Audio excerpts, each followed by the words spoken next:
The world was in darkness, not only because of the low-hanging gray clouds that seemed to weigh heavily on the earth, but also because of the oppressive silence that hung in the air. The silence was unnatural, as if the earth itself was holding its breath before something inevitable. The people in the village avoided talking about what was in the air, just silently hid their eyes and hurried home. On the outskirts of the village, where the fields bordered a dark strip of forest, stood a ramshackle house with peeling paint. James, a 12-year-old boy confined to a wheelchair, lived there. He was rarely seen on the streets of the village, and neighbors shunned his house, whispering behind his back. But James had a joy, his faithful horse, Crystal. She wasn't just an animal. To the boy, Crystal was a friend, a reminder of the freedom he had lost. Every morning, James woke up early to go out on the porch to meet his Crystal. The horse, with shiny black hair and deep, understanding eyes, stood by the fence as if waiting for him. Their connection was special. She didn't need words. Everything was said in the silence, in the soft touch on his neck, in the trust that was felt in her every movement. But something was wrong that morning. The air seemed as thick as a storm, and Crystal, normally calm, was shifting nervously from foot to foot, head cocked as if she sensed something. James noticed her anxiety, but he didn't realize it until he heard the crunch of footsteps behind him. He turned around. A tall figure was approaching the house. It was the local policeman, a man the village knew and feared. His brutality was legendary, but he rarely came here, to the very edge of the village. Today, he was walking straight towards James, his steps slow but sure. Something metallic glinted in his hand, a knife. "Your horse is getting a little too loose," the policeman said in a cold, icy voice that made James freeze. "You can't have the village in disarray." James felt his heart racing. He gripped the armrests of the baby carriage, but the words stuck in his throat. Crystal, sensing the threat, took a step back and snorted loudly, stomping her hoof. The policeman stopped, but there was something sinister in his gaze. "She didn't do anything," James finally shouted, trying to keep his voice firm. "Leave her alone." The policeman only grinned, shaking his head slowly, as if the boy's words were nothing. He continued to move forward, his gaze hardening. It was then that James realized that this man hadn't come here to talk. He had come to break the little that still mattered to the boy. Crystal's alarm turned to a panicked roar, and James, screaming desperately, tried to turn the baby carriage closer to his horse. His heart was tearing apart. He knew he was powerless against this cruelty. Under a gray sky, the old police car drove into the village. Its hoarse engine announced the arrival of someone they would rather never see. It was Sergeant Randall, a man whose name sounded like a warning. It was said that he could make a man forget his pride with one look, and his methods were frightening even to those who were far removed from wrongdoing. But that was not what was most frightening about him. Randall was a man who hated not for cause, but for effect, and his targets were most often those who didn't look like him. The screech of brakes broke the morning silence. The villagers, minding their own business, froze. Some glanced furtively out the window, some hurried away from the main road. Everyone knew that if Randall was here, there would be trouble. His heavy boots thudded loudly on the sidewalk as he strode through the village. People hid their eyes, but they heard every word he threw through his teeth. His speech was full of contempt and rudeness. This time, Randall decided to stop at the store where Old Man Walters, the black-skinned farmer who came here every morning for provisions, stood. "Don't you spend too much time here, Walters," Randall said with a chuckle. Maybe it's time you remembered that you belong in the fields, not among decent people." Old Man Walters clenched his trembling hands but said nothing. He knew that any word could only make matters worse. There was a tension in the air, as if the earth itself was holding its breath. A few passers-by slowed their steps, watching the scene, but no one dared to intervene.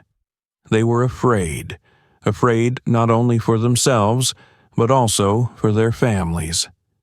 Randall grinned, seeing the fear in the old man's eyes. He savored it, the moment when a man broke under pressure, when his pride became nothing in the face of authority. But his attention was soon diverted. From far away came a quiet neighing sound. It was Crystal, James's horse, grazing at the edge of the village. "What's this outrage?" Randall growled, glancing at the field where the horse was standing. "Who gave that boy permission to keep cattle in the village? Do you have your own rules, or have we forgotten who's in charge?" The words, "that boy," sounded like a stigma. Everyone in the village knew that Randall couldn't stand James. To him, a boy confined to a wheelchair was something abnormal, and his skin color was another reason to despise him. The locals were silent. No one wanted to be the one to stand up to Randall. They watched him walk toward James's house, his footsteps growing more confident and his voice louder. His aggression grew with each passing moment, as if foreshadowing an impending storm. "Hey, boy," Randall shouted, approaching the gate of the house. "What? You think you're special? You think the laws don't apply to you?" James tensed when he heard the voice. His hands clenched on the armrests of the wheelchair and his heart beat faster. He realized that this visit didn't bode well. The cop was already at the fence, and Crystal, sensing the threat, gave a loud roar. Her voice echoed through the village, drawing the attention of the villagers, who were now hiding behind curtains and doors. "If your creature takes one step beyond that fence, I'll deal with it myself." Randall threw, his eyes flashing with lightning. "You should know your place. You and your kind." The words were like a slap in the face.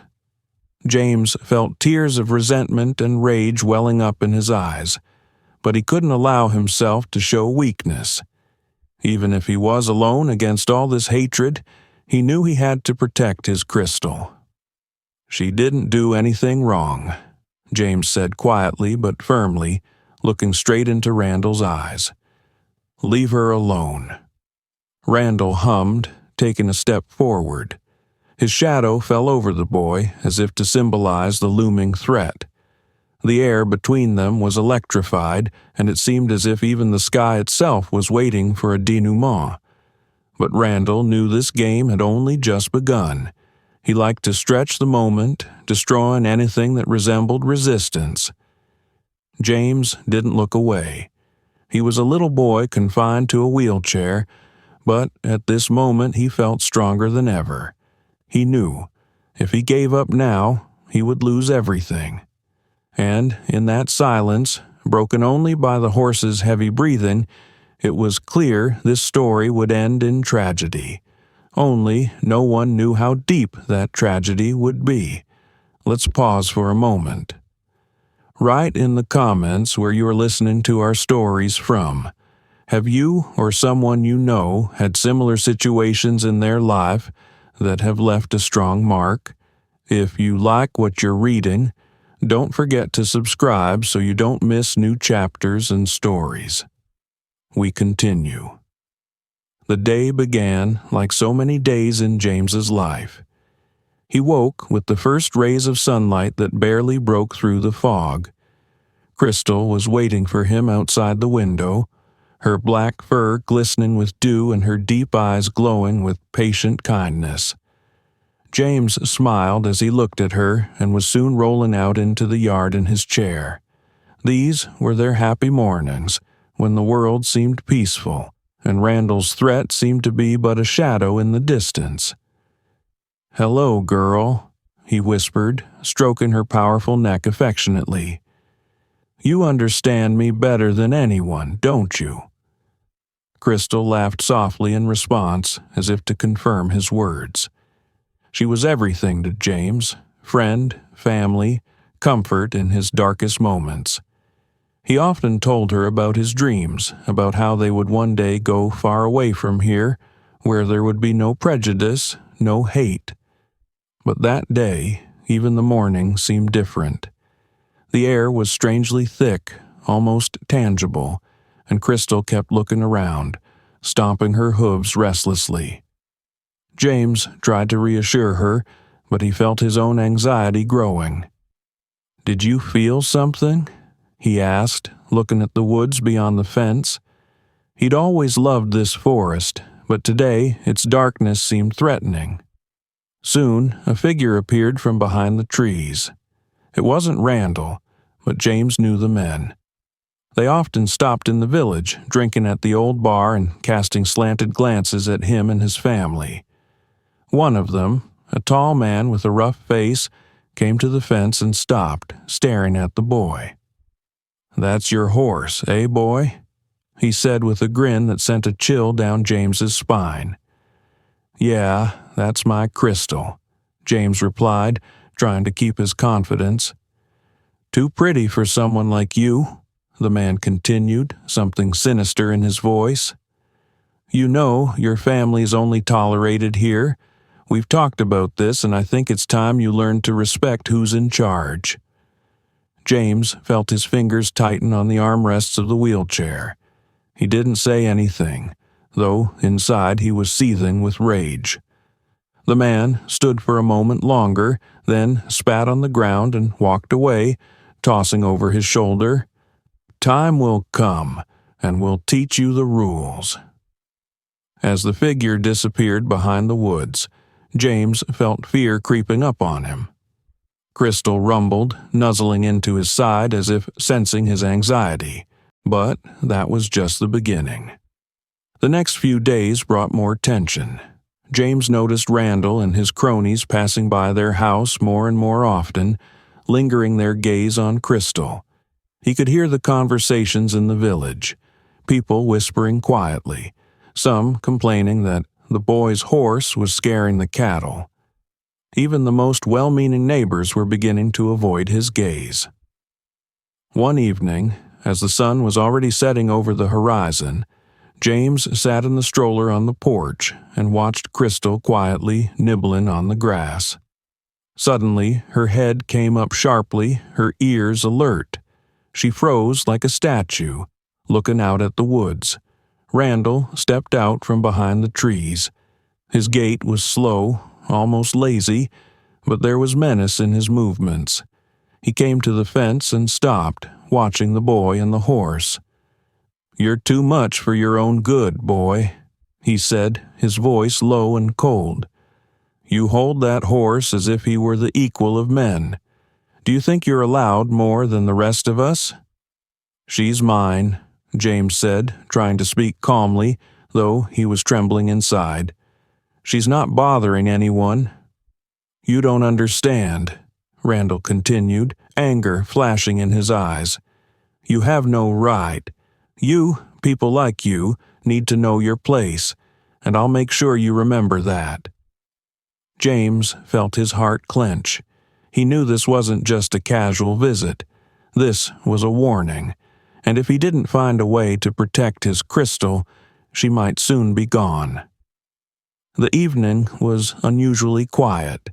The air was thick and still, as if the whole world held its breath before something inevitable. James sat on the veranda, watching Crystal move slowly along the fence, her movements light but wary. Something was not right. The feeling hadn't left the boy for days, but today it had turned into an oppressive anxiety. The silence was broken by the sound of footsteps, heavy as hammer blows. Footsteps James would have recognized anywhere. Sergeant Randall was walking straight toward their house. His massive figure loomed against the red sunset sky like the epitome of impending menace. James noticed that he was followed by 2 other men from the village, the same ones who had come recently, throwing him derogatory glances. "Hey, boy," Randall shouted, his voice loud and commanding, breaking the quiet village night. "You think you own this place? You think you can do anything?"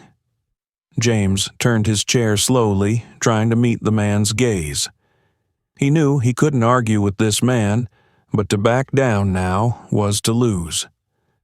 Randall stopped at the fence, something glinting in his hands. It was a knife, long, with a cold metal blade that made the boy's stomach clench. "What do you want?" James asked, trying to keep his voice firm. Randall grinned, but it was the grin of a wolf with helpless prey lying before him. "That horse of yours, it's attracting too much attention. Do you even know how things work around here?"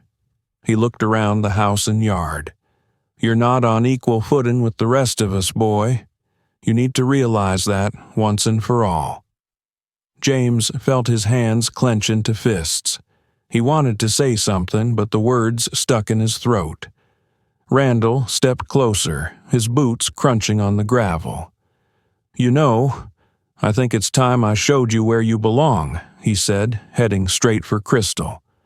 The horse bucked nervously, her croup twitching, but she didn't back away. Her intelligent eyes looked at the man with concern. "Don't touch her," James shouted, the wheels of his chair squeaking as he tried to move closer. "You think you can tell me what to do?" Randall growled, turning around sharply. "You don't mean anything. You're a nobody, and men like you shouldn't have things like this horse. She's too good for you." His words, filled with contempt and hatred, hit James, but the boy clenched his teeth. His pride wouldn't let him break down in front of this man. Crystal rumbled again, stepping forward as if trying to get between Randall and James. This infuriated the policeman even more. He grabbed the knife and moved toward the horse. It all happened too fast. James screamed, his voice tearing through the night. But that didn't stop Randall. The blade of the knife glinted in the air, and Crystal let out a pitiful scream that echoed throughout the village. James felt his heart stop. He wanted to move, to do something, but his body felt paralyzed. Crystal collapsed to the ground, her eyes full of pain and bewilderment meeting James' eyes. That look would stay with him forever. Randall turned to the boy, his face a look of satisfaction. He was savoring this moment, his eyes burning with cold hatred. "That's it," he said, looking at James. "Now you'll realize that there's no room in this world for people like you." James couldn't speak. Tears streamed down his face, but he didn't make a sound. His world had been shattered. Everything that mattered to him was taken away in an instant. The villagers who heard the noise looked out of their windows, but no one dared to come out. They watched the boy, broken and immobile, sit by the body of his dead horse, while Randall and his men walked away, laughing as if it were just a joke. That night, darkness finally fell over the village. But another darkness began to grow in James's heart. A rage, cold and merciless. He knew he could never forgive this, and if the village closed its eyes to his pain, he would open them to theirs, but in his own way. Night shrouded the village in thick darkness. The only light was the faint lights in the distance and the barely visible glow of the moon through the clouds. The silence was so oppressive that every rustle seemed to echo thunderously in James's ears. He sat on the porch, watching as Crystal, his faithful horse, moved slowly along the fence. Her movements were graceful as always, but there was a restlessness in them that the boy couldn't shake. James tried to focus on her presence, to forget Randall's words, to forget the way people had turned away from him in the village. But the anxiety in the air was almost palpable. It got under his skin and stiffened his breathing. He didn't know what it meant, but he knew one thing. Tonight wouldn't be just another night. Footsteps sounded out of the darkness, loud, confident, walking straight toward their house. Those footsteps shattered the silence like a clap of thunder, and James's heart beat faster. He tensed, and at that moment Crystal lifted her head, her ears twitching back sharply. She smelled the threat before he did. A figure appeared from behind the trees, tall, massive, with a heavy gait. It was Randall. Something metal glinted in his hands as he walked slowly toward the fence. Two other men followed him, their silhouettes looming in the shadows, but James knew who they were. They were just like Randall, predators looking for the weak. "You still don't get it, boy," Randall said, stopping at the fence. "I told you, people like you can't have things like that." "Leave us alone," James shouted, clutching the armrests of his wheelchair. His voice shook, but he didn't back down. "She didn't do anything wrong." "Nothing wrong?" Randall repeated, and his grin was venomous. "It doesn't matter. You don't deserve her, and that's all that matters." He opened the wicket gate abruptly and stepped inside the courtyard. James knew he had to do something, but his body seemed chained to the spot. Crystal took a step back, her eyes following the man's every move, her breathing quickening. "Stay away from her," James shouted, trying to get closer. "I'm begging you." But Randall wasn't listening anymore. He swung the knife, and at that moment, everything slowed down. James could only watch as the glint of the blade cut through the air. He wanted to scream, to rush forward, to do something, but his body wouldn't move. The knife plunged into Crystal's side with a sharp, cold sound. The horse rumbled, its cry full of pain and terror. It was a sound that tore James's heart apart. Crystal tried to take a step, but her legs gave out. She collapsed to the ground, and her eyes, which a moment ago had been full of life, now reflected pain and incomprehension. James shouted her name, but his voice was drowned in the silence, broken only by the dying creature's breathing. He slid off the porch, his hands shaking as he tried to crawl toward her. Crystal turned her head, her gaze meeting his. She knew this was their last moment. Her breathing grew slower and slower until it stopped. "No, no, no," James shouted, his voice trailing off. He nuzzled into her neck, feeling her body grow cold. "You can't leave me. You can't." Randall stood over them, his face showing no sign of regret. He looked satisfied, like a predator who'd finished his prey. "You understand now, boy," he said coldly. "You're nothing, and men like you deserve nothing." James looked up at him, tears mixed with hatred burning in his eyes. He couldn't believe what he was seeing. This wasn't just the death of a horse. It was an attempt to destroy his soul, to take away everything that mattered. Randall turned and walked away, leaving James alone in that darkness. His men followed him, their footsteps slowly dissolving into the night. James was left alone with his Crystal's body, with a pain that seemed unbearable. But somewhere deep inside, his heart began to change shape. Where there had once been room for grief and fear, rage now grew. It was icy, but strong.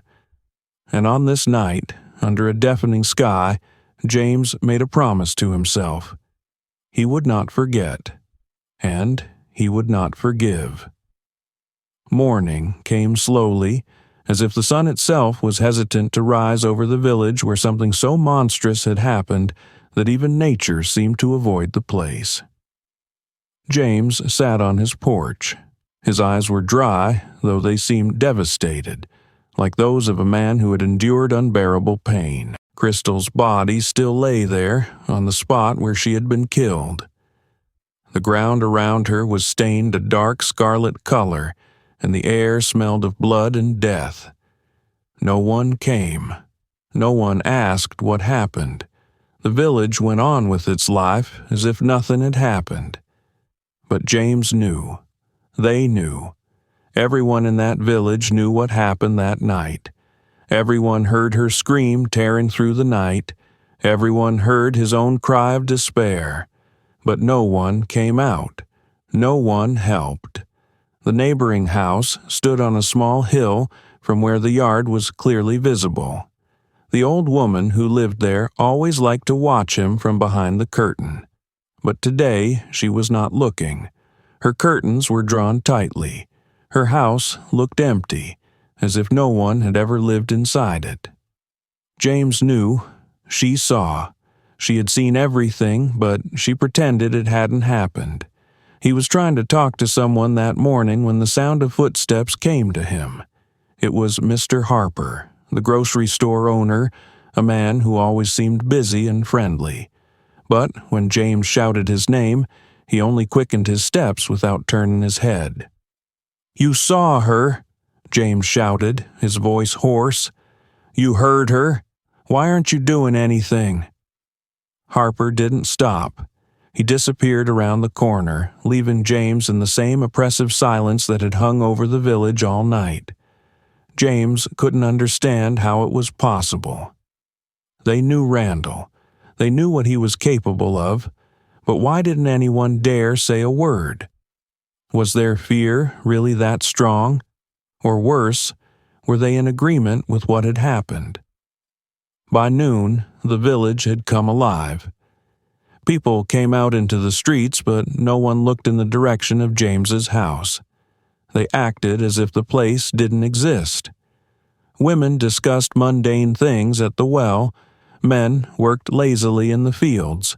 Children played outside, their laughter sounding fake, as if they were trying to drown out something inside them. James watched it all from the porch, feeling a sense of helplessness and rage grow in his chest. He saw Mrs. Wilson, the mother of one of his peers, catch a glimpse of his yard. Her eyes lingered on Crystal's body for a second, but then she turned away abruptly, her face contorted with fear. She grabbed her son's hand and pulled him home, as if she was afraid that even one moment with James and his pain could ruin her life. In the evening, James made up his mind. He rolled his baby carriage into the center of the village, right up to Harper's store. The people gathered there stepped aside to let him pass. Their faces were blank, but their eyes spoke volumes: fear, shame, and, in some, indifference. "Why are you silent?" he shouted, turning to the crowd. His voice was loud, trembling, but full of despair. "Why haven't any of you said anything? You all saw. You all know what they did." The crowd was silent. A few people averted their eyes. Others just stood there, as if afraid to move. One of the men standing in the center finally spoke. "There's nothing we can do, kid. You don't understand. He's a cop. He's the law." "The law?" screamed James. "What law allows you to kill innocents? What law allows you to watch this and do nothing?" He was not answered. The crowd began to disperse, their footsteps quick, like people running from danger. James was alone, sitting in his baby carriage in the middle of the empty street. His scream echoed through the village, but no one stopped. At night, as the village fell back into silence, James realized that this fear was deeper than he could have imagined. It was a fear that bound people together, made them lower their eyes, pretend nothing was happening. It was a fear that kept them silent, even when something monstrous was happening in front of them. But James couldn't stay silent any longer. He couldn't be like them. This night had changed him, and he knew. If no one dared to fight this evil, he would be the first. Let's pause for a moment. Write in the comments where you're hearing this story from. Have you or a loved one experienced something similar? Your thoughts and stories are very important to us. If you like what you read, Subscribe so you don't miss the sequel. We continue. The days since Crystal's death had blended into one endless, monotonous wait. James felt the silence around him grow louder, filling every corner of his world. The village, where footsteps, conversations, and the rustles of daily life had been heard before, was now in a strange daze.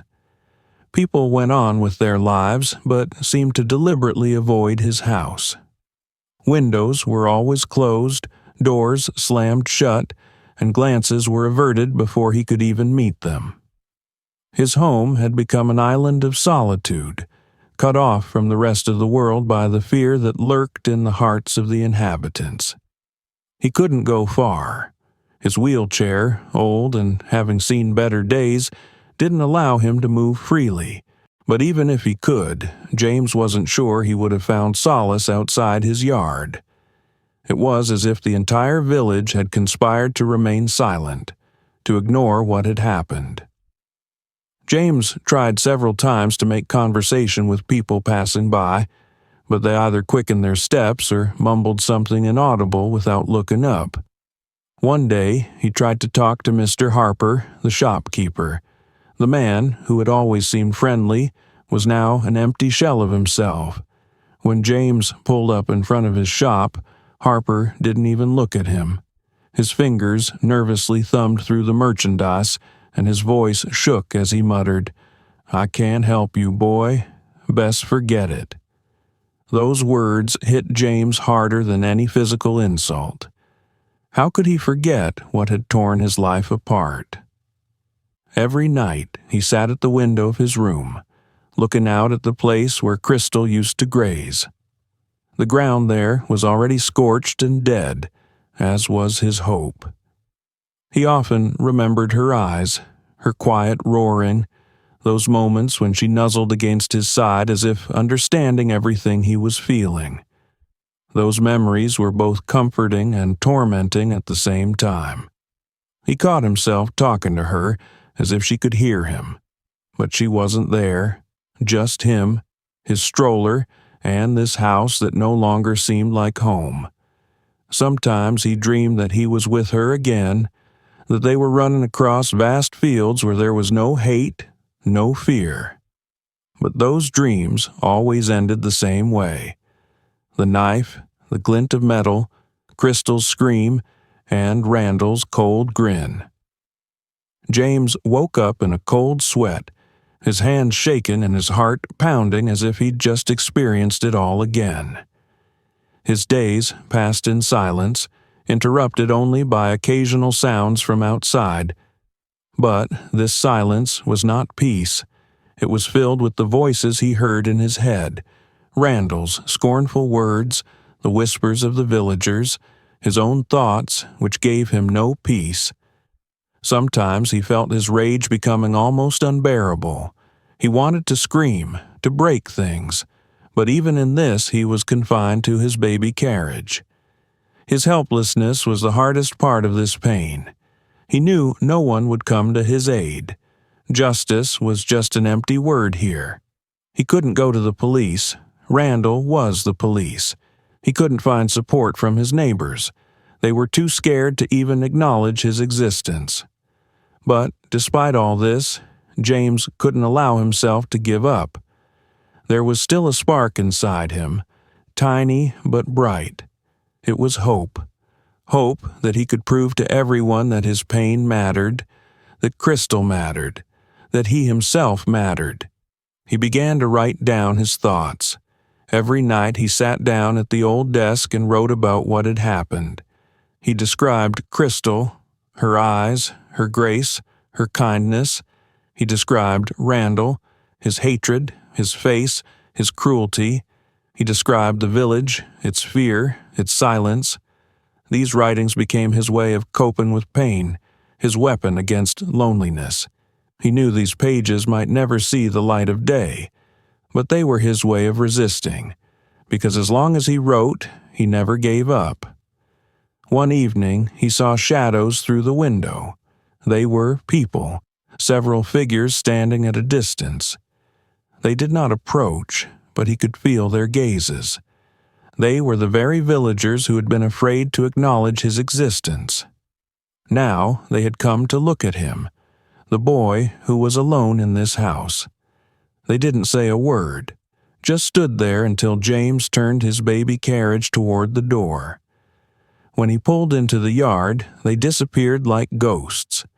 But that moment left a deep mark. James realized their fear was deeper than he could have imagined. It was fear of themselves, of what they had allowed to happen. But that fear couldn't excuse them, and James knew what he had to do. He had to give that fear a voice. He had to make them look at their pain, make them acknowledge it, because that was the only way he could reclaim what had been taken from him. Night had fallen over the village again, and James sat by the window as usual. He no longer waited for anyone to come or intervene. His faith in those around him had crumbled as his crystal had crumbled under the stab of a knife. But something about this night was different. The air seemed heavier, like before a thunderstorm. He listened, listening to every rustle, every sound outside the window, trying to figure out what that strange feeling was that kept him awake. About midnight, he heard soft footsteps. They weren't as loud and sure as Randall's, but they weren't timid enough to be casual. The footsteps were approaching the house, slowing down, as if their owner wasn't sure if he should go any further. James tensed, his hands gripping the armrests of the stroller. He didn't know who it could be, but he was prepared for the worst. The last few days had taught him to expect only bad things. "May I come in?" she asked, her voice quiet but firm. It wasn't a question, more like a request, a desperate plea. James nodded silently and rolled his wheelchair aside, letting her pass.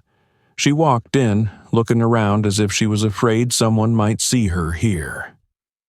Closing the door, she sank into the chair across from him, her hands nervously clutching the edge of her dress. "I know what you're thinking," she began, her voice shaking, but she tried to speak clearly. "That we're all afraid, that we don't want to get involved.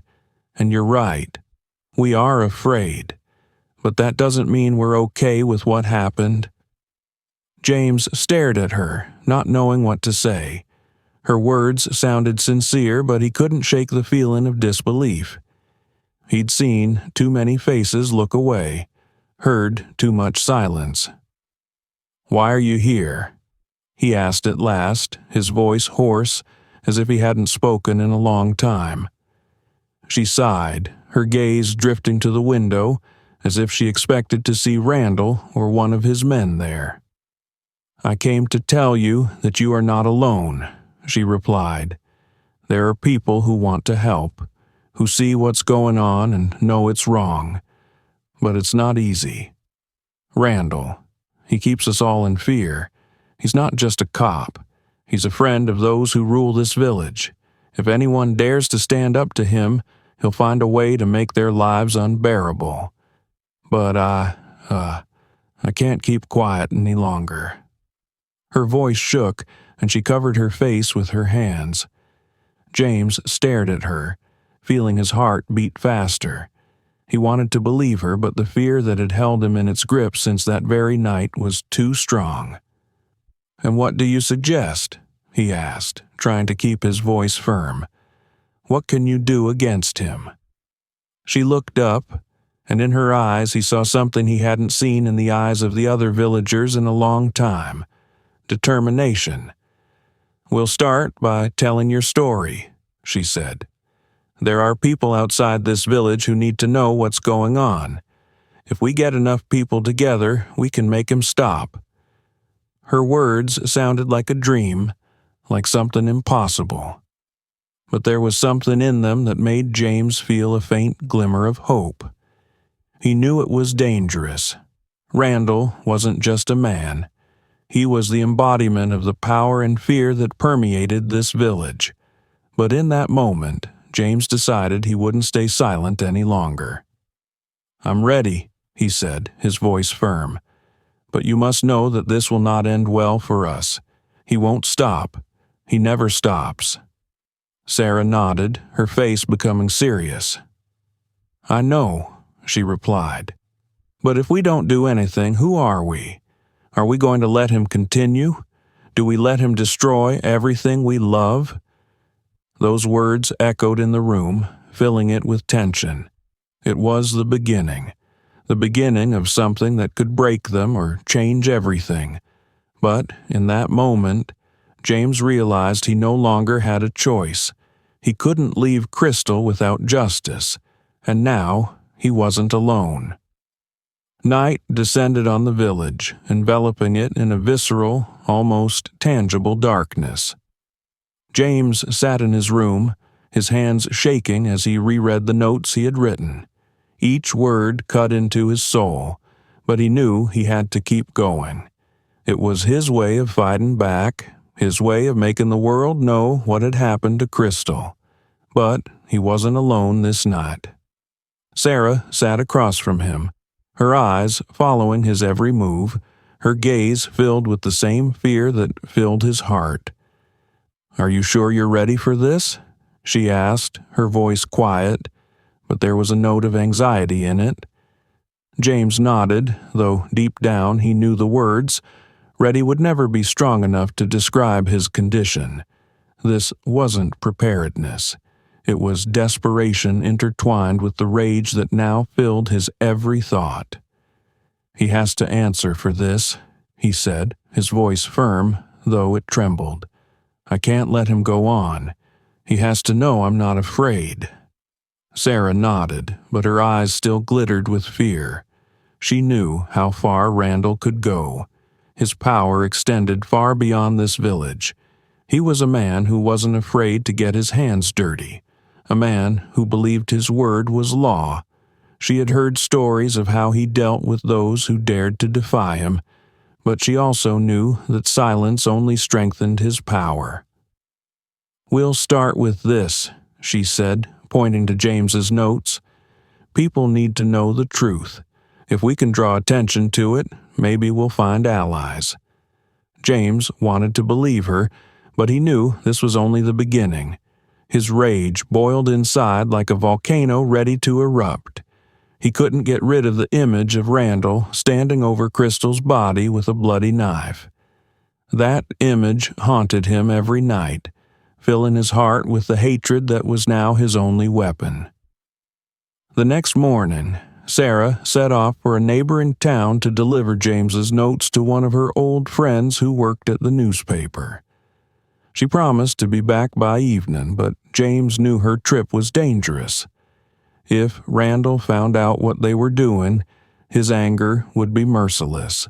Meanwhile, James decided to take action.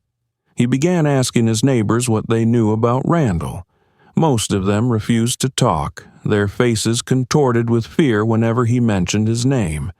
But one of them, Old Man Walters, finally agreed to tell him the truth. "You think he's just a cruel man," Walters began, his voice hoarse and full of bitterness. "But it's much worse than that. To someone like him, you're not human. To him, you're just a mistake that needs fixing." James listened as the old man talked about how Randall used his power to break the lives of those who didn't conform to his ideas of what was right. He recalled the families who were forced to leave the village after Randall accused them of crimes they hadn't committed. He recounted how Randall protected his men, those who shared his views, covering up their crimes and threatening those who dared to go against them. "It's not just hate," Walters said, his eyes glistening with held-back tears. "It's the system he built. He made it part of this village, part of our lives, and each of us is responsible for that." Those words cut James. He could feel his rage growing stronger.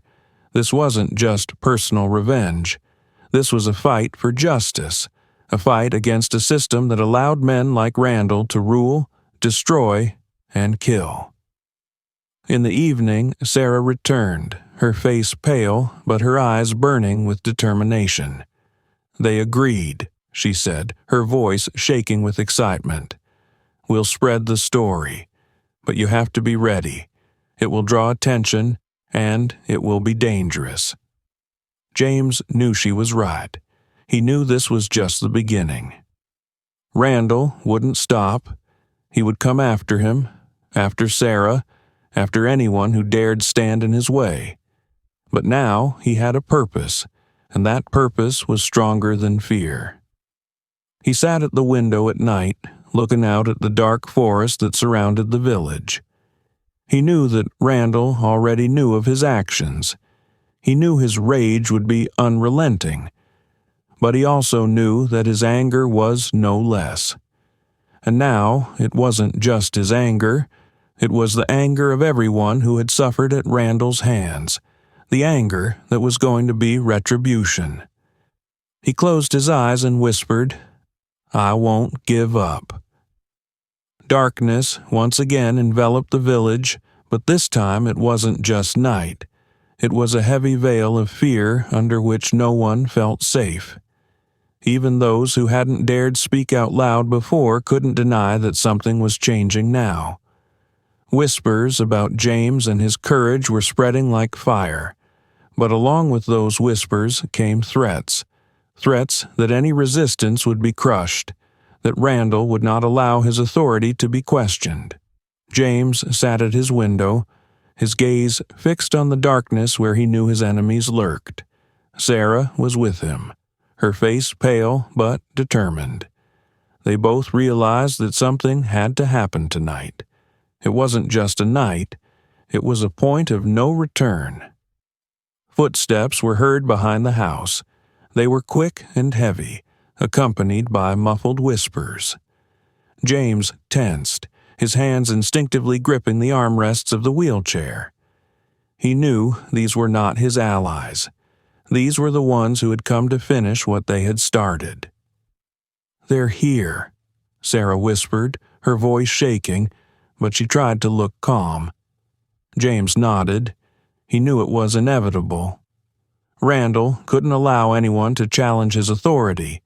He was here to show everyone else that resistance was a death sentence. The door rattled open, and people rushed into the room. Randall was first. His face was a mixture of rage and triumph.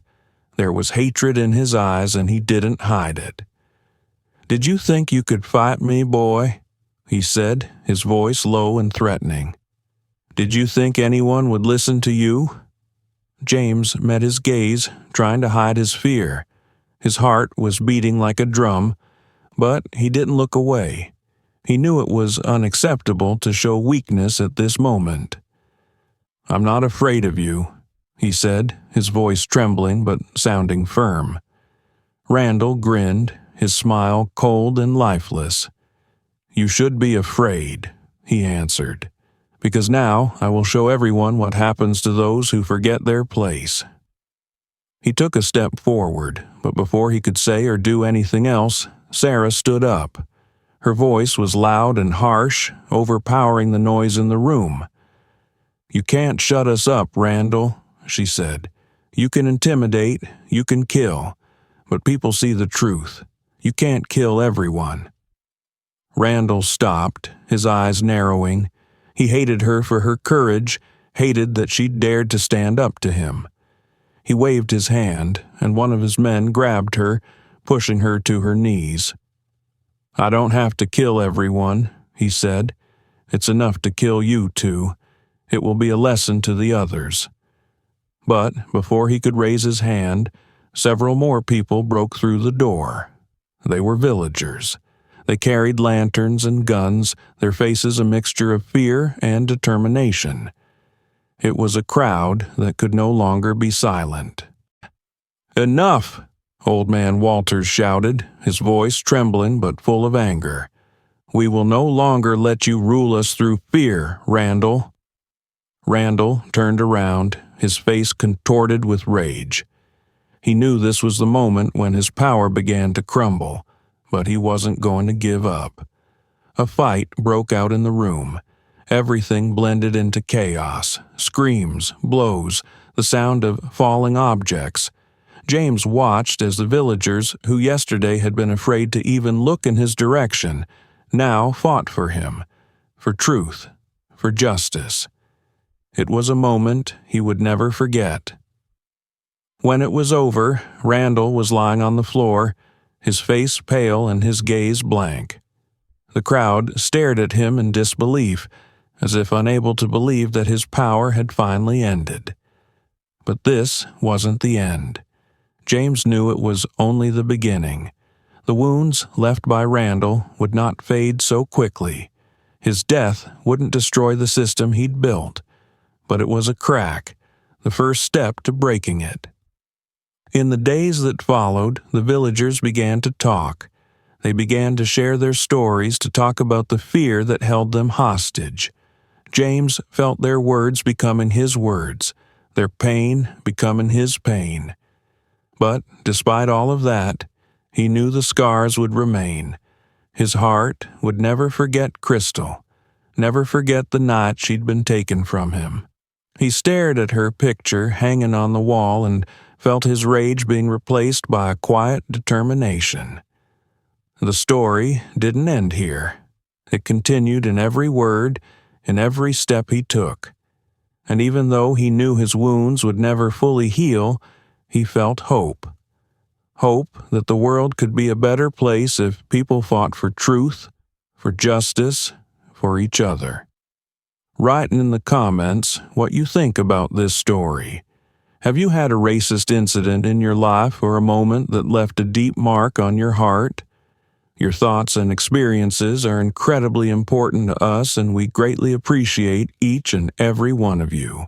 If you enjoyed this story, please subscribe and give us a like to support us and keep up to date with new issues.